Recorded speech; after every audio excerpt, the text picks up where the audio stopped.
નમસ્કાર, સ્વાગત છે મારી વાત યુટ્યુબ ચેનલમાં। આજના વિડીયોમાં આપણે સમજ મેળવીશું પોષણ ટ્રેકર એપ્લિકેશનની અંદર નોંધાયેલા લાભાર્થીની રસીકરણની એન્ટ્રી છે એ કરવાની હોય છે। સગર્ભા માતા છે, ધાત્રી માતા છે, બાળકો છે કે જેમની આપણે રસીકરણની સેવા છે એ પણ આપીએ છીએ। આ રસીકરણ છે આપણે કરીએ છીએ તો તેની એન્ટ્રી પણ કરવાની હોય છે। તો વેક્સિનેશન ડિટેલની એન્ટ્રી છે કઈ રીતે થશે ચાલો સમજીએ। તમે પોષણ ટ્રેકર એપ્લિકેશનની અંદર આવી જશો। અહીંયા તમારે છે એ લાભાર્થીના બોક્સમાં જવાનું છે। લાભાર્થીના બોક્સમાંથી કોઈ પણ એક લાભાર્થીને સિલેક્ટ કરીશું। અહીંયા આપણે સૌથી પહેલાં સગર્ભા માતા છે તેને સિલેક્ટ કરીએ। આ એના બોક્સ ઉપર તમે ક્લિક આપ્યું, નામની યાદી આપણી સામે આવે છે તો નામની સામે 3 ડોટ છે તેના પર ક્લિક આપીશું અને અહીંયા આપણે જોશો તો ઉપરથી ચોથા નંબરનો એક ઓપ્શન આવે છે, એ છે વેક્સિનેશનને લગતી વિગતો ઉમેરો। ઇંગ્લિશમાં હશે તો એડ વેક્સિનેશન ડિટેલ એવું લખીને આવી જશે। તો અહીંયા તમારે જોવાનું છે ખાસ કરીને વેક્સિનેશનને લગતી વિગતો ઉપર ક્લિક કરવાનું। જેવું તમે ક્લિક કરો છો તો તમારી સામે છે એ જે સગર્ભા માતા હોય તો એને 3 રસી છે એ આપવાની હોય છે। એ જેમ કે TD1 છે, TD2 છે અને TD બૂસ્ટર। તો આ 3 રસી છે એ આપી હોય તો એની ડિટેલ છે, એની માહિતી છે અહીંયા આપણે નોંધવાની હોય। જેમ કે અહીંયા એ રસીકરણ થયું છે તો એની ડિટેલ છે અહીંયા નોંધવામાં આવેલી છે। જેમ કે આપણે જોઈશું, યસ, અહીંયા કોઈ એક નામ પાછું સિલેક્ટ કરીએ।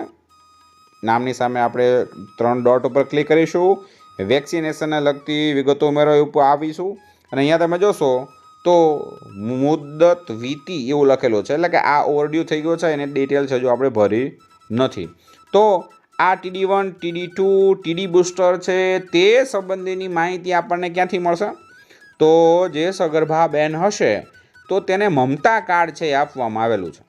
આ મમતા કાર્ડની અંદર ANCની ડિટેલ હોય કે ANC મુલાકાત કરવામાં આવી હોય તો તેવા સમયે એ સગર્ભા માતા છે, બાળક છે તો તેને કઈ કઈ રસી છે આપવામાં આવી છે તેની ડિટેલ તેના કાર્ડમાં હોય છે।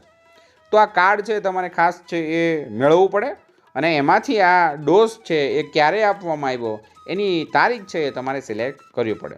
દાખલા તરીકે અહીંયા TD1 છે એના પર આપણે ક્લિક આપીશું તો અહીંયા આપણે રસીકરણની તારીખ આવશે, કેલેન્ડર આવશે। કેલેન્ડર ઉપર તમે ક્લિક કરો છો અને એ રસીકરણ છે એ તમારે, દાખલા તરીકે ઉદાહરણ તરીકે સમજીએ કે આજ રોજ અથવા તો બુધવારના રોજ 16 તારીખે આપણે એને આપ્યું છે, એ TD1નું ડોઝ આપ્યો છે।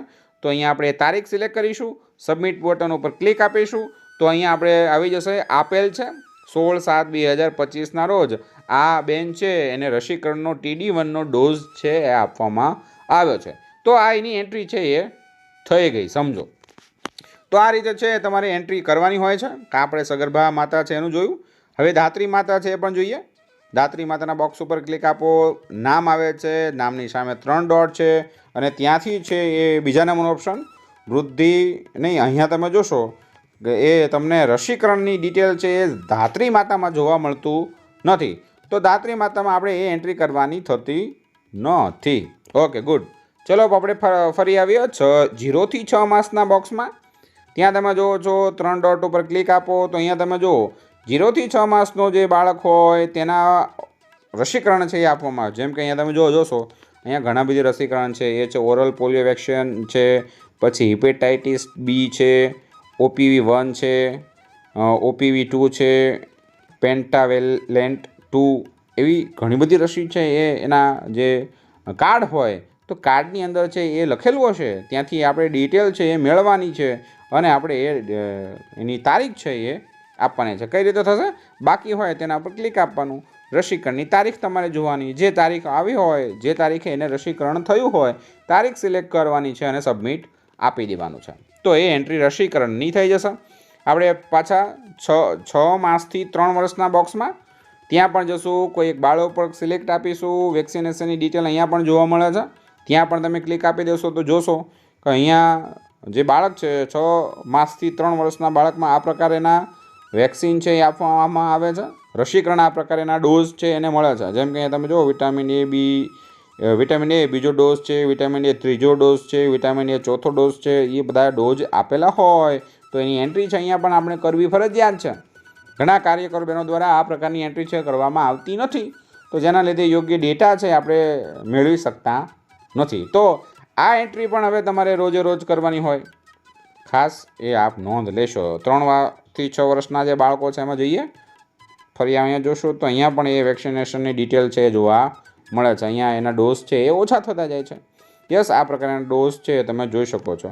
એન્ટ્રી કરવા માટે ફક્ત અહીંયા તમારે મુદ્દત વીતી ગઈ છે ત્યાં ક્લિક આપવાનું છે અને તેના ઉપર છે એ તારીખ સિલેક્ટ કરવાની છે અને સબમિટ આપી દેશો એટલે એન્ટ્રી થઈ જશે. તો આ પ્રકારે હવે આપણે આંગણવાડી કાર્યકર બહેનો છે એ લાભાર્થીની રસીકરણની એન્ટ્રી છે, એડ વેક્સિનેશન ડિટેલની એન્ટ્રી છે એ ફરજિયાત કરવી પડશે. તો આપ સમજાશો એવી આશા રાખીએ છીએ.